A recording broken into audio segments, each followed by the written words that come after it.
Bienvenidos al primer vídeo de condensadores que grabo. Hoy traigo el ejercicio tipo que yo considero que es más fácil de todos, que es el de régimen estacionario. Este lo identificaréis muy sencillo porque os presentarán un circuito con varias resistencias, alguna fuente de tensión y un condensador.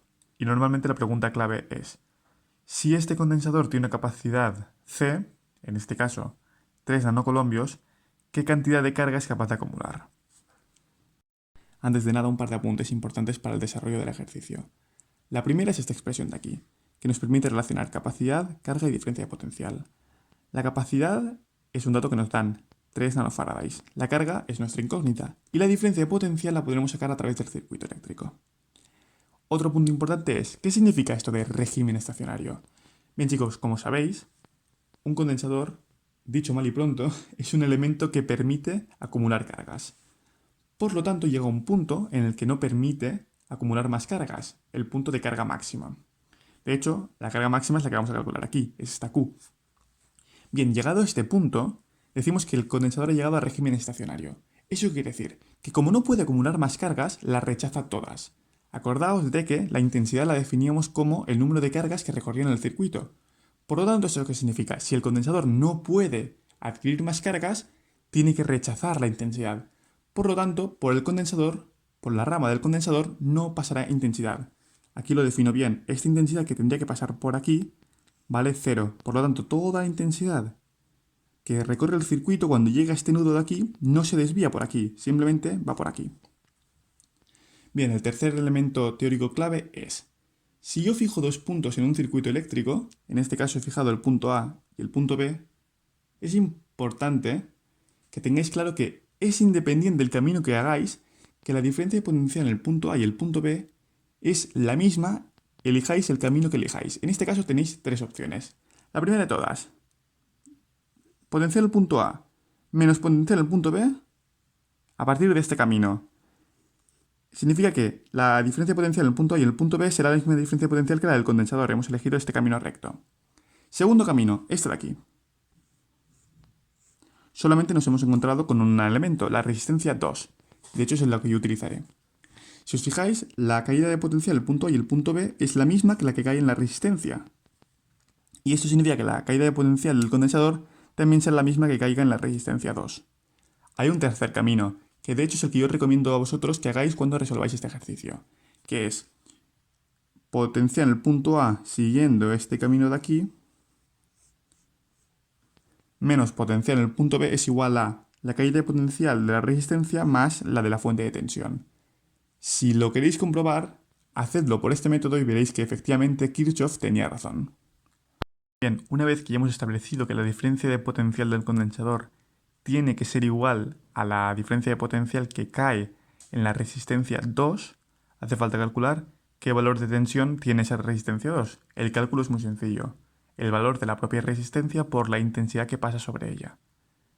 En este caso la resistencia la tenemos, vale 200 ohmios y nos falta calcular el valor de la intensidad. Para ello podemos utilizar las leyes de Kirchhoff, que recordad, yo he dibujado en este circuito como una intensidad 1 que atraviesa todo este cableado de aquí, llega hasta este nudo y se divide en la intensidad que pasa por la resistencia y la intensidad que pasa por el condensador. Aplicamos las leyes de Kirchhoff, la primera de todas la de nudos, que nos dice que la intensidad 1, es decir, la que entra en este nudo, es igual a la suma de las dos que salen, la intensidad R2 y la intensidad del condensador. Recordad que por régimen estacionario determinábamos que la intensidad del condensador valía 0. Por lo tanto, la intensidad 1 es igual a la intensidad de la resistencia 2. La segunda ley de Kirchhoff es la de sumas de diferencia de potencial, es igual a 0. Por lo tanto, intensidad 1 por resistencia 1, estoy en este punto de aquí, he cruzado el primer elemento, más intensidad 2 por resistencia 2, he sumado la segunda caída de tensión, seguimos cruzando el circuito, menos fuente de tensión, porque entro por el polo negativo, por lo tanto por eso pongo aquí el negativo, es igual a 0, porque he cerrado malla. Valor de la resistencia lo tengo, son 100 y 200 ohmios. La fuente de tensión son 30. Basta con dividir 30 entre la suma de resistencias, 300, y calcularemos el valor de la intensidad. La intensidad 1, recuerdo, es igual que la intensidad que pasa por la resistencia 2. Por lo tanto, el valor de la resistencia 2 valdrá 0,1 amperios.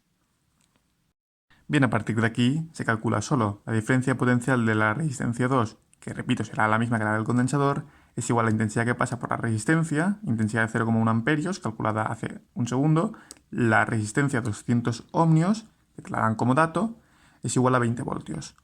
A partir de aquí, despejo esta ecuación como esta de aquí, carga es igual a la capacidad por diferencia de potencial, la capacidad es 3 nanofarads, te lo dan como dato, la diferencia de potencial es 20 voltios, que es la que hemos calculado aquí, y esto como multiplicación nos da 60 nanocolombios.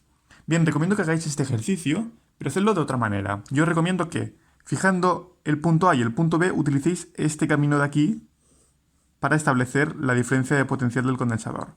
Es decir, la diferencia de potencial que cae en la resistencia 1 más la de la fuente de tensión, en teoría también nos tendría que dar 20 voltios. Comprobadlo y veréis que efectivamente también os sirve cualquier otro camino. Bien, espero que hayáis entendido el problema, que os haya resultado fácil y si tenéis cualquier duda, por supuesto, podéis comentarlo.